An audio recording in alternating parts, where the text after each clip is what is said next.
All right, let's get to it. It's super exciting. So first up, we got wind that they are in fact developing a new version of Pandemic. Oh yeah, and it wouldn't be a board game unless you covered one of two subjects, zombies or Cthulhu. And of course, what are we hitting? They got Cthulhu in there. So it's called Pandemic Reign of Cthulhu, and it is set to debut at Gen Con this year, because, when else would you debut anything anymore? Oh, I was thinking March 17th. Yeah, something crazy like that. That might be a game. Anyway, it is essentially, we don't have a lot of details yet, but, they have clearly it's pretty close to done, because they showed us looked like a finished box art. Right. Including the front and back and everything. We haven't seen a whole spiel about it yet, but it looks essentially like a reskin of Pandemic, but there is some stuff. We've seen the components. There's now Elder Ones, and instead of curing diseases, you're sealing portals that open up from Cthulhu realm and all that kind of stuff. And this is based on Pandemic, but it's a different designer, a guy named Chuck Yeager, who actually did do a game that you have, I think it was a Kickstarter that you got? Yes, that was. Called Rise of Cthulhu. Yeah, we played it. Which is a 2-player game. So clearly he's got some love for the Cthulhu mythos. Well, I think probably there's a good chance if someone's into board games, they have some... Right. That seems to be... The two apparently go hand in hand. Yes. So are you looking forward to Pandemic Reign of Cthulhu? I won't lie, Don't lie. a bit torn on the subject. I mean, you probably could look around and easily spot Cthulhu board games, and like I said, I backed his Kickstarter, I backed so many. Right. And at the same time, it's like, we get a Pandemic and Cthulhu. Like, both of them, they have played quite a bit. There's no shortage of either franchise and board game history. So, I mean, to me, it will really depend on, there are certain games which I'm willing to give some leeway on the subject matter, because it's just happy to, like Dinosaurs, for example, something that's a bit more advanced besides a really basic, simple, this is a T-Rex, I'm a bit more willing to give some leeway. If it's a theme you like, you'll be more... But this, because, like you said, there are so many games out there, including, I have all the Arkham, Eldritch Horror, I just got the Shadows of Normandy and stuff, Not to mention, a bunch of indie ones that you have, or smaller games. And, I just also got, I think it's Cthulhu Wars. And, Study in Emerald. There's not so the problem is, I'm like, for you to be good, you got to reach a certain expectation now. So, are you going to make it so either A, I don't feel like, I'm playing Pandemic and we're still hitting the town in Africa, which I'm totally Johannesburg, thank you. Or am I really feeling like this is a different game? I'm hoping this doesn't make me feel like I'm just playing either Eldritch Horror or Pandemic. Really make it that it has the spirit of Pandemic, but not just the game mechanics of Pandemic. Do you understand what I definitely think we're on the same page for us. I think, probably Z-Man is hoping that the market this hits is people who haven't played a lot of Pandemic or Cthulhu games, one or the other, so that they're more open to this. Or they're just, or it's the opposite, they're just riding on the fact that, look, it's Pandemic and Cthulhu's going to sell no matter what. I will say this. If that's the first thing you say, yeah, I'm disappointing you on both sides. If you're a Pandemic fan who hasn't touched a Cthulhu game, just because Cthulhu, that's disappointing. If you're a Cthulhu fan who hasn't touched Pandemic, that's also disappointing.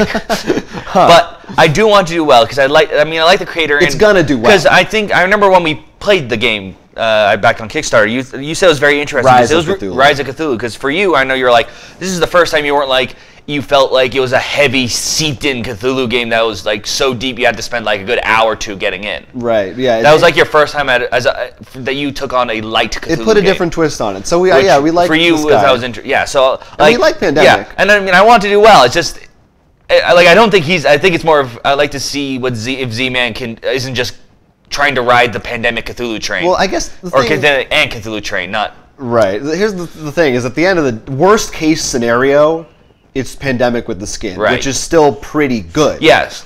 So, that's worst case scenario. But I am starting to get pretty worried that they're moving into Munchkin territory of overkill, and I don't want to be. No. I don't want to next year be like, Marvel Pandemic just came out, and next month it's Nightmare Before Christmas Pandemic, and I don't need all those. What I would think would be good at this, let's say this is good. Yeah. Like above, even like not even like a great. Let's say it's above a regular Pandemic, so it's enough that we think we enjoyed it. I think this could work really well with the Pandemic legacy style. Like depending on how certain gates open or close, certain elder gods come in, and maybe like if you lost to this elder god, you actually work for him when this one wakes up or something. So Definitely. I hope this one does well, because remember the Pandemics have seasons on them. So I think this could possibly work with a legacy system.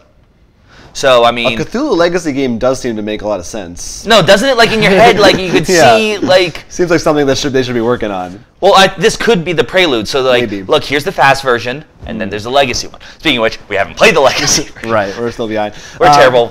So, still on the topic of Pandemic, Matt Leacock, the original creator, also posted this article that was kind of interesting, where he did kind of an overview of the games that have been released since 2009, I believe, and discovered that since then, cooperative board games have risen like 400% in terms of how many are designed and released.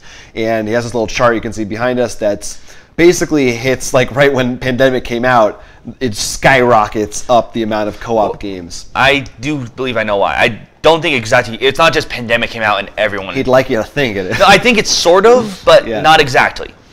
I think part of it is what Pandemic came out in a time when I think board games became more than just the dark basement where maybe 3 guys played. Like I think that this is when we really start seeing the Gen Con we know now. Tabletops probably started somewhere around. That's what I'm saying. Like this Pandemic is part of the ones who started the Rive. It's probably the ones who started the cooperative game.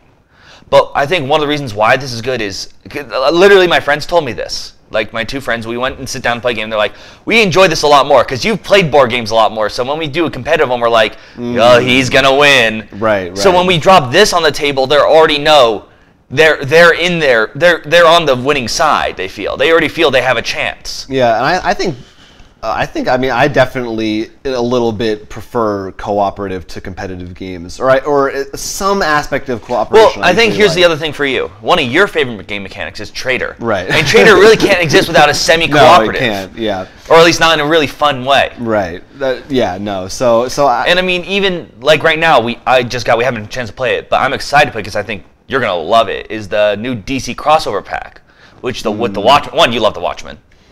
But 2, it adds a trader mechanic, which, as I told you, would be interesting to mix with the Crisis, which is already hard enough, and that will actually bring a lot more interest into just a simple deck building game. There's actually a trader within the deck building, which I think is going to draw you in more. No, I think like and let's not spend too much time going off on this, what I'm about to say, but if I had to think of my like top 5 favorite games, I think most, if not all of them, would either be co-op or hidden roles. Speaking of which, another reason why I think you like co-op, and I do too, which I'm bad at games and I don't feel no. bad. I think a lot of cooperative games, at least I can think of, really lend themselves to a game style we really love, which is a heavy story. Absolutely. Time stories, Robinson Crusoe. The theme tends to come into play a lot more. Because it's easier if everyone's sort of generally heading in the same direction, it's easier to give a story. You don't have to come up with also like you need more points than him, which oftentimes like doesn't make sense with the theme. Right. It's easier to make it more natural. So, but yeah, that's why I think Pandemic is definitely one of the, I would say, the forefather of the cooperative game to lead, but not as much. It's not like it's not Fire. It's not the game that started it all. Right, for sure. And like I said, with a growing market and more people trying to join in, for people like us who have a lot more experience, and there are people who have more experience than us, makes people a lot better to either play the party games, which don't apples to apples and stuff where you don't really worry about it anymore, or the cooperative game where you can jump in. You're like it's like when you play Dungeons & Dragons, you're all in it together. Right. And that's a really great feeling. And then it becomes even more enjoyable because then you get games like Sentinels of the Multiverse, which is one of the games I played with the 2 friends I mentioned before, which we've not won once when I played with them. I think we've won twice when I played with you. Yeah, probably. But it can be difficult. But because there isn't someone being a traitor, which is still good, but can be hard taxing on new players, or someone just like, I counter your spell, I'm making so you can't cast anything this turn, or something like that. You all feel like it's hard, but we're all in this together. And I think that's why the cooperative game just fits the You have a feeling of camaraderie. People want to work together at the end of the day. Most people, I think, they prefer to like hang out with their friends and not get mad at each other. It's like, yeah. Yeah. So that is our thoughts on cooperative games. I mean, there's a reason why there's, like we mentioned before with Cthulhu Pandemic. Not all of them, I guess. But there's a reason why there's so many different versions of Pandemic. The people sold like it, yeah, and that people sold. So and again, Reign of Cthulhu, yet another version, will be coming out at Gen Con this year. And we'll be sure to check it out. Oh, we'll be there. We'll be there.